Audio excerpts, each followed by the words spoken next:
My family sold my shares without my permission to give my sister a wedding fit for a princess. They thought I'd stay quiet.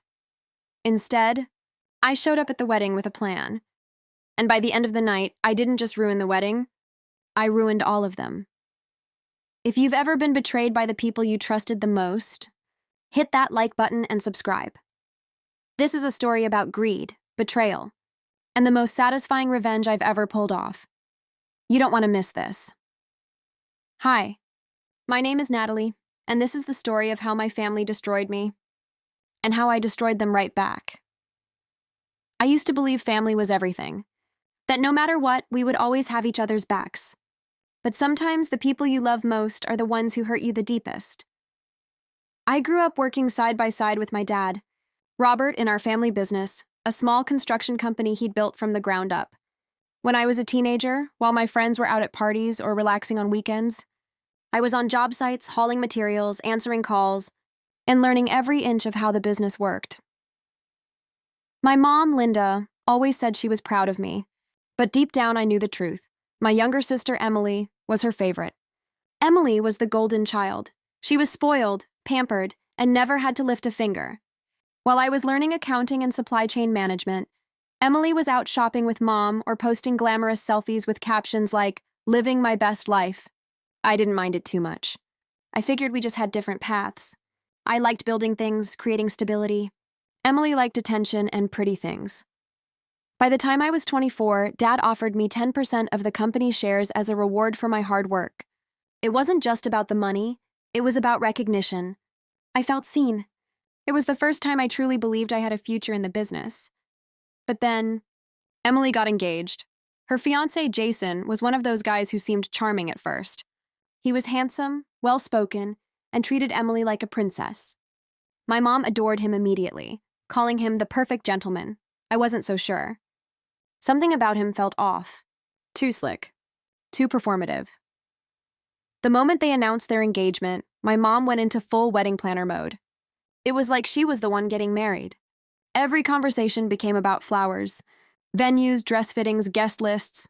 "Natalie, imagine Emily walking down the aisle in a custom Vera Wang," Mom would gush, waving around bridal magazines like they were holy scriptures. I'd just smile tightly and say, "Sounds expensive." "Mom?" She'd roll her eyes, brushing me off. "You're so practical. This is a once-in-a-lifetime event. It has to be perfect." At first, I didn't think much of it. Let them have their fun. But then I started noticing strange things. Money was disappearing. I handled a lot of the business finances, so I knew our cash flow like the back of my hand. At first, it was small amounts missing. A few hundred here, a few thousand there. But soon it became massive. Payments to vendors were delayed, payroll was tight, and Dad seemed unusually tense. One night, I confronted him in his office. "Dad, what's going on with the accounts?" I asked, holding up the latest reports. "We're bleeding money and no one's telling me why." He looked up from his desk, guilt flashing across his face. "Natalie." He sighed heavily. "Your mother and we've been moving some funds around. It's temporary." "Temporary?" My stomach dropped. "Where is it going?" He hesitated. "For Emily's wedding." I felt like I'd been slapped. "You're kidding me," I said, my voice rising. "Dad, that wedding fund is supposed to come from their savings, not the business. And not my shares." Dad winced. "Your mother insisted. She wants Emily to have the wedding she deserves." "The wedding she deserves?" I nearly laughed, but it came out bitter and sharp. "Emily has never worked a day in her life, and you're taking our livelihood to pay for her fantasy? Are you hearing yourself?" Before Dad could answer, Mom stormed into the office like she'd been waiting outside, ready to pounce.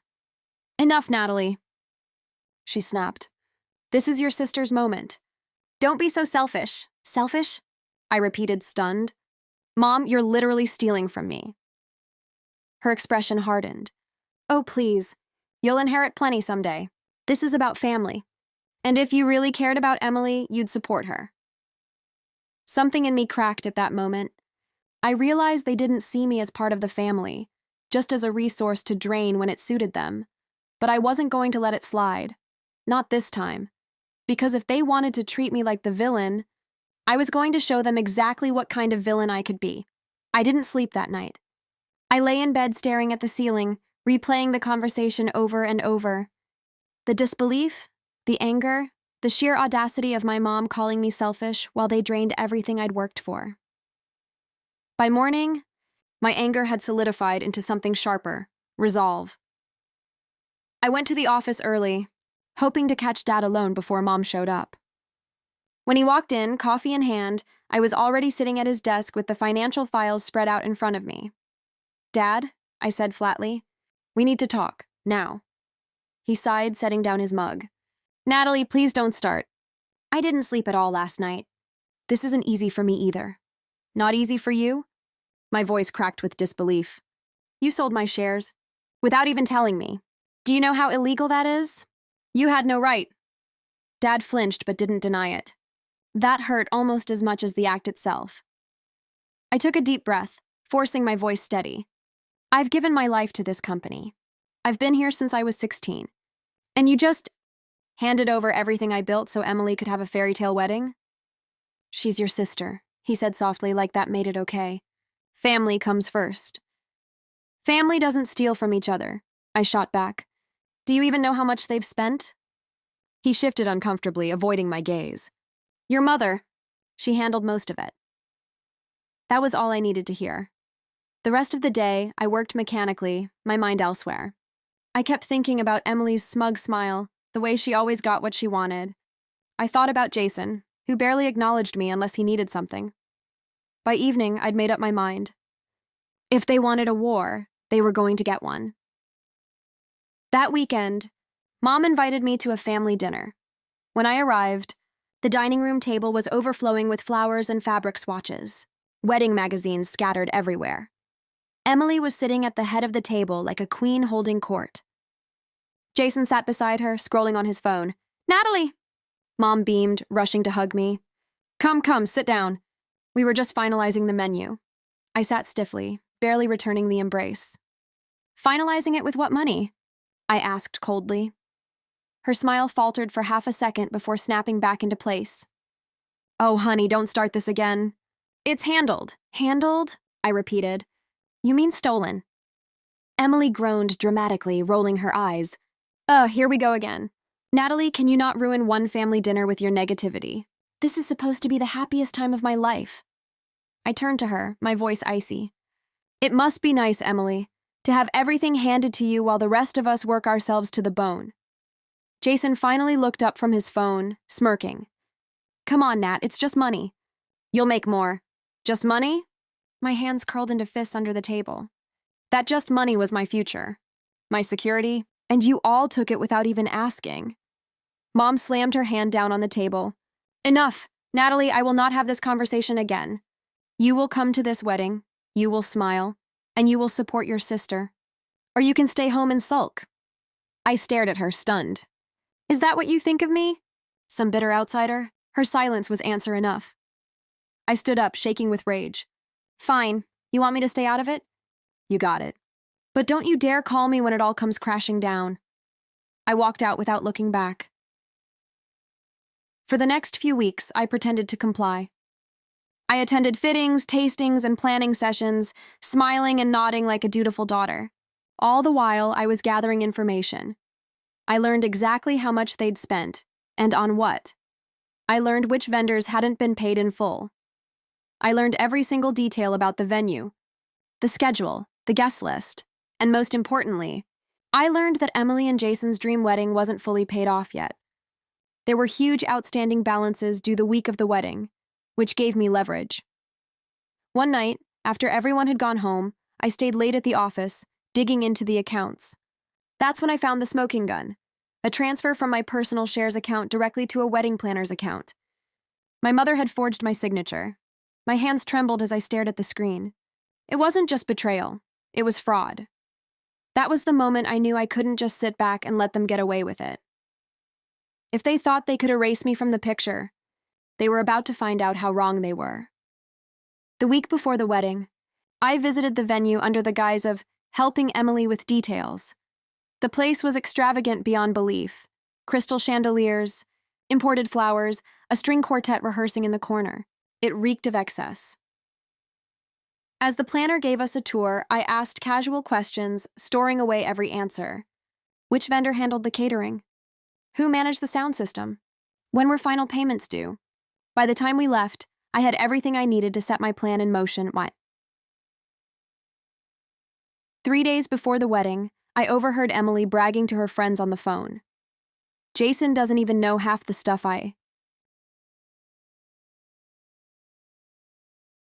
She giggled. Daddy just pays for everything, so why not? Natalie's probably in a corner crying about it, but whatever. She'll get over it. My vision went red. That was it. I wasn't just going to ruin the wedding. I was going to ruin Emily, Jason, and anyone else who thought they could use me. Step 1 was simple. Make sure none of their last-minute payments went through. Step 2, expose the fraud at the wedding itself. The night before the big day, I stayed up late drafting emails, making phone calls, and pulling every string I could.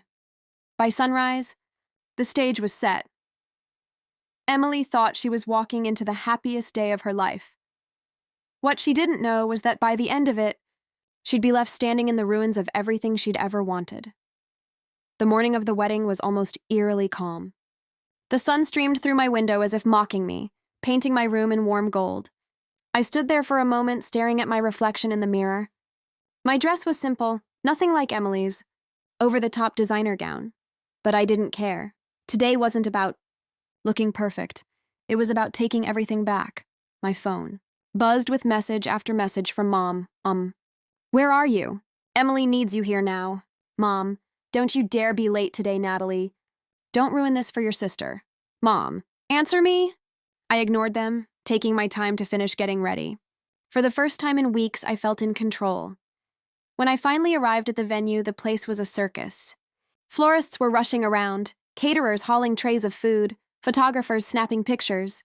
It was extravagant to the point of absurdity. Emily stood in front of a massive mirror, surrounded by bridesmaids fussing over her dress. She looked like a queen about to ascend her throne, and she knew it. Natalie. She squealed when she saw me, fake tears glittering in her eyes. Oh, thank God you made it. For a second, I thought you were going to flake like you always do. I forced a tight smile. Wouldn't miss it for the world. She didn't notice the bite beneath my words. Emily never noticed anything that didn't directly involve her. Mom swept into the room like a general inspecting her troops. Everything's perfect, she gushed, straightening Emily's veil. This is going to be the most beautiful wedding anyone has ever seen. I couldn't resist. Provided the vendors actually get paid. Mom froze, her eyes narrowing. What's that supposed to mean? Oh, nothing, I smiled sweetly. Just, sometimes payments get lost in the shuffle. Things happen. Her lips thinned, but she didn't respond. She didn't dare cause a scene. Not today. While everyone was distracted with last-minute chaos, I slipped away to check on a few things. The first stop was the catering team. Hey, I said casually to the head caterer, who was barking orders at her staff. Just checking in. Did you receive the final payment this morning? She frowned, flipping through her clipboard. No, actually. The balance is still pending. We've been calling the client, but no one's answering. I pretended to be concerned. That's strange. I'll let the bride know. Of course, I had personally canceled that payment last night. Next, I checked with the sound crew, the flower vendor, and even the string quartet. Same story every time. Final payments pending. By the time the ceremony started, I knew I had them all right where I wanted them. The guests began arriving. Friends, extended family, even a few local politicians Emily had invited to show off her status. Cameras flashed as people were ushered to their seats. I sat near the front, keeping my expression neutral while my heart pounded. When the music swelled and Emily walked down the aisle on Dad's arm, the crowd gasped. She looked radiant, smug, and glowing, basking in the attention. Jason stood at the altar, looking every bit the picture-perfect groom. As they exchanged vows, my anger simmered beneath the surface. Each I promise and forever felt like a personal insult. They had taken everything from me, my money, my shares, my trust, and expected me to sit there quietly while they celebrated, but not for long. At the reception, the atmosphere was euphoric. Guests mingled, glasses clinked, music played. Emily and Jason shared their first dance while Mom and Dad beamed with pride. That's when I quietly excused myself and slipped into the venue's office, where the coordinator was frantically on the phone. "Look," she was saying, "I don't care whose fault it is. If we don't receive payment in the next hour, I'm pulling my staff." I cleared my throat and she looked up, startled. "Hi," I said calmly, handing her a folder. "Here's documentation you might find." Enlightening. Inside were copies of the fraudulent transfers, including the one where my mom forged my signature. The coordinator's eyes widened as she scanned the pages. "This is," she whispered, horrified. "Oh my God, illegal," I finished for her. "And if you don't get paid, you'll have evidence to sue. But here's the thing, you don't need to wait until tomorrow to act." Her lips parted in shock. "You want me to—" "Yes," I said, my voice ice cold. "Shut it down. Right now." 10 minutes later, chaos erupted. The music cut off mid-song. The caterers wheeled away trays of untouched food. The florist team began packing up flowers. Guests whispered in confusion as the lights flickered and died. Emily spun around, panic etched across her perfect face. "What the hell is going on?" she screeched. Jason rushed to the coordinator, who stood her ground. "Final payments were never received," she said loudly enough for everyone to hear. "Per our contract, we are ceasing services immediately." Emily's mouth dropped open. "That's impossible." "My parents," Mom barreled forward, her face crimson. "There must be some mistake. We paid everything." The coordinator held up the folder I'd given her. "Actually, you didn't, and this," she waved the forged documents, "is fraud." "You'll be hearing from our lawyers." Gasps rippled through the crowd. Phones came out. Guests started recording. Emily turned to me, eyes wild. "Natalie, do something." I tilted my head, feigning innocence. "Why me? I'm just the practical sister, remember? Besides, you've always had everything under control." That's when Jason snapped. "Are you kidding me, Emily?" He yelled, shoving his phone in her face. "Look at these texts from your mom. She promised everything was paid. Do you realize what this makes me look like?" Emily stammered, trying to grab the phone. "Jason, baby, it's not my fault." But Jason wasn't having it. "This is a disaster. You've embarrassed me in front of everyone. Maybe your sister was right about you all along." The room went silent. Every eye turned toward me. I smiled slowly. "Funny you should say that, Jason, because I have something to share too." Reaching into my bag, I pulled out a small USB drive and handed it to the coordinator. "Could you play this on the projector?" She plugged it in and a video began to play. On screen, there was a recording of my mom and Emily in Dad's office, laughing as they discussed forging my signature to access my shares. The audio was crystal clear. "Mom, Natalie will never know. By the time she finds out, Emily will be happily married. And it won't matter. Emily. She's too soft to fight back anyway." The crowd erupted into shocked murmurs. I stood tall, my voice steady. "Well, Emily, looks like you underestimated me." Emily's face crumpled. Mom went pale. Dad just stared at the floor, defeated. But I wasn't done, not by a long shot. The room was buzzing like a hive of angry bees. Guests whispered furiously, cell phones held high, recording every second of my family's humiliation. The video on the screen looped again, playing that damning conversation over and over. Emily staggered backward, her pristine white gown swishing against the floor like it was dragging her down. "Turn it off!" she shrieked, covering her face with her hands. "Turn it off right now!" Jason's face was a storm of rage and disbelief. "You knew about this," he hissed at her. "You were in on it the whole time. You let them steal from your own sister just so you could play queen for a day." Emily reached for him, tears streaking her perfectly applied makeup. "Jason, please. I did it for us. For our future." Jason jerked his arm away like she'd burned him. "For us? No, Emily. You did this for you." His voice rose, sharp and cruel. "God, I should have listened to my friends when they said you were a spoiled, selfish brat." Emily gasped, her hand flying to her mouth. Mom lunged forward, furious. "Jason, don't you dare speak to my daughter like that!" Jason turned on her, sneering. "Shut up, Linda. You're the one who masterminded this whole fraud. You think this is just going to go away because you hiss a few threats? You're finished." "All of you are finished," Dad finally spoke up, his voice low and trembling. "Everyone, please. Let's calm down." This is a misunderstanding, I snapped. A misunderstanding? I barked, my voice slicing through the room like a knife. You stole from me, Dad. You let Mom forge my signature, drain my account, and sell my shares behind my back, and you call that a misunderstanding? His shoulders sagged, his gaze dropping to the floor. I didn't know how to stop her.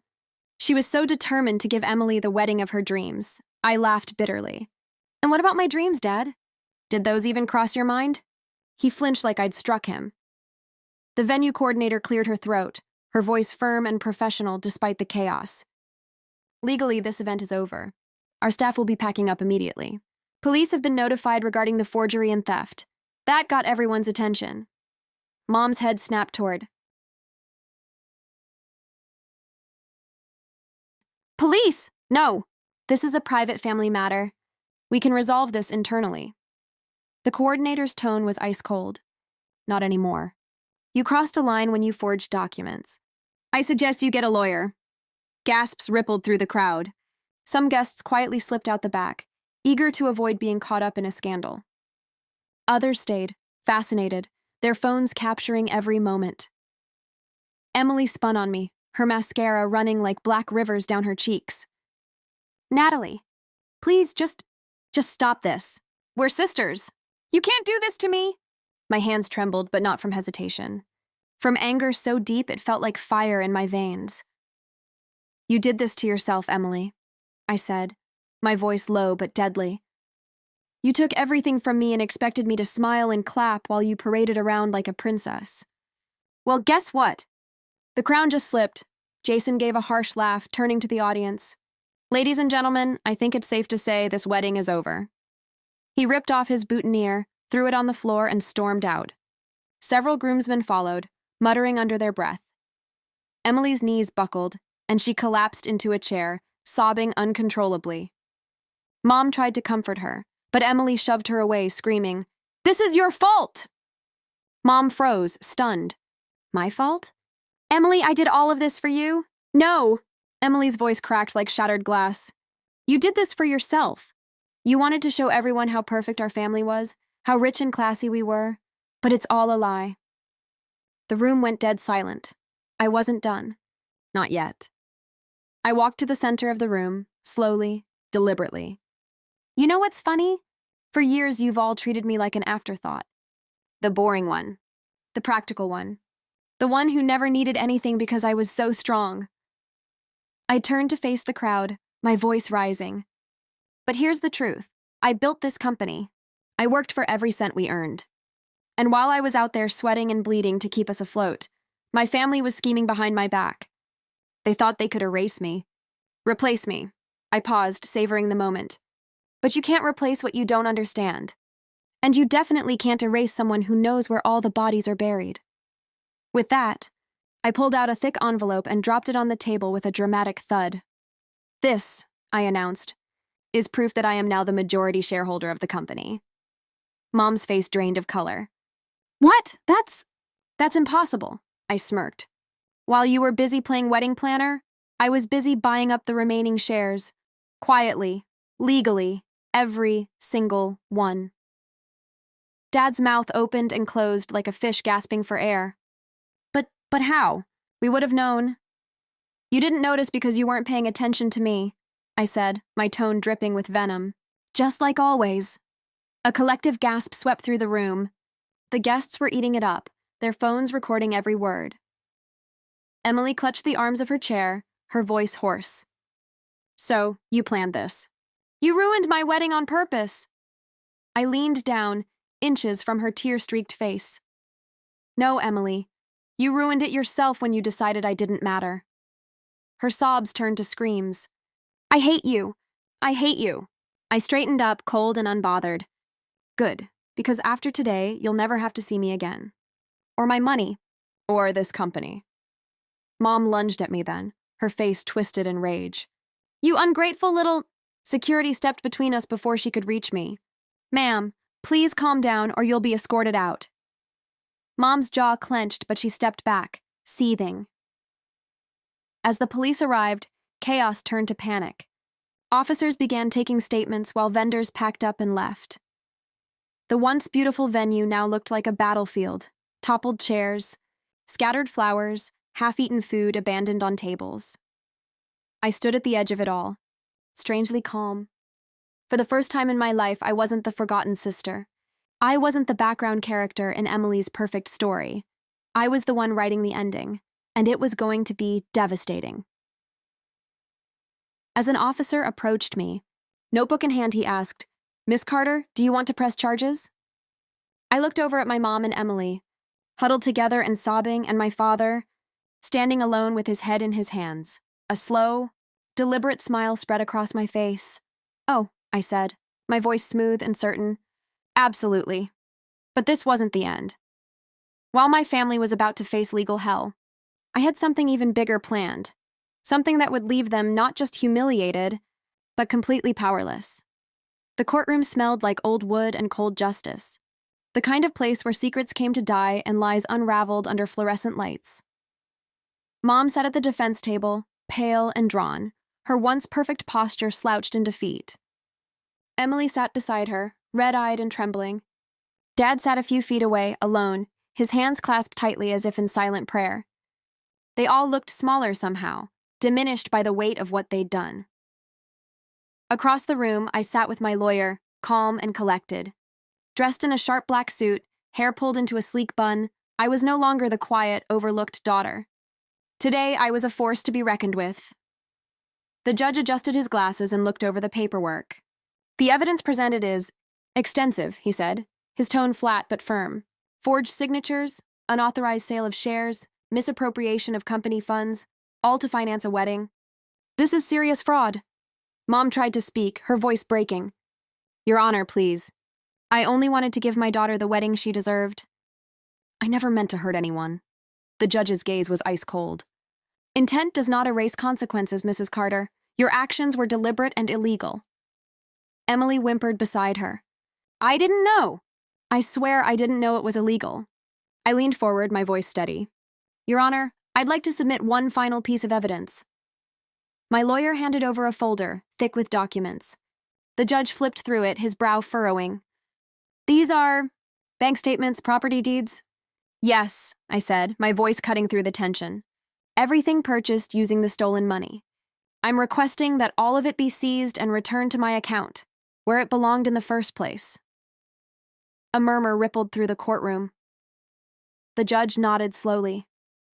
"Very well. Given the overwhelming evidence, I am granting your request. Mrs. Carter, Ms. Carter." His gaze swept over my mother and sister. "You are hereby ordered to repay every cent you took. Furthermore, you are barred from holding any position within the company moving forward." Mom gasped like she'd been struck. "You can't do this. That company is our legacy." "No," I said, standing tall. "It's my legacy. You just treated it like your personal piggy bank." Emily clutched Mom's arm, sobbing uncontrollably.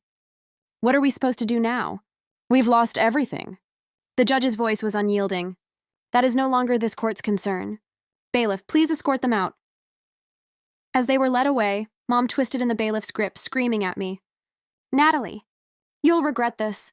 You hear me? You'll regret it." I didn't even flinch. I simply turned my back and walked out of the courtroom without another word. The days that followed were a whirlwind. News outlets devoured the scandal like hungry wolves. Headlines screamed about the wedding heist of the century, painting my family as greedy villains and me as the wronged heroine. Jason, to his credit, reached out a week later. "I'm sorry," he said over the phone, his voice heavy with guilt. "I should have seen through Emily sooner. If you ever need anything..." I cut him off gently. "Thanks, Jason, but I'm fine on my own." And I was. My first act as majority shareholder was to completely restructure the company. I promoted employees who had been overlooked, cleaned out corrupt managers, and rebuilt from the ground up. The company thrived under my leadership. Investors praised my bold decisions, and within months, profits soared higher than ever before. Meanwhile, Mom and Emily struggled. Their mansion was sold to pay off debts. Emily's designer clothes were auctioned off piece by piece.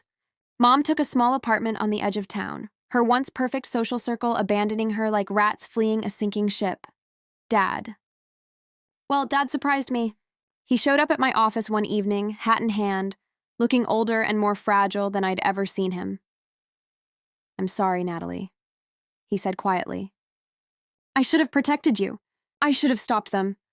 For a moment, the old anger flared. But then I saw the genuine remorse in his eyes, and something inside me softened. Just a little. "I can't change the past, Dad," I said. "But maybe we can build a different future. On my terms this time." He nodded, tears glistening. "I'd like that." Weeks later, I stood on the balcony of my office, watching the city lights glitter like a million possibilities. I thought about everything that had happened: the betrayal, the chaos, the destruction of my old life.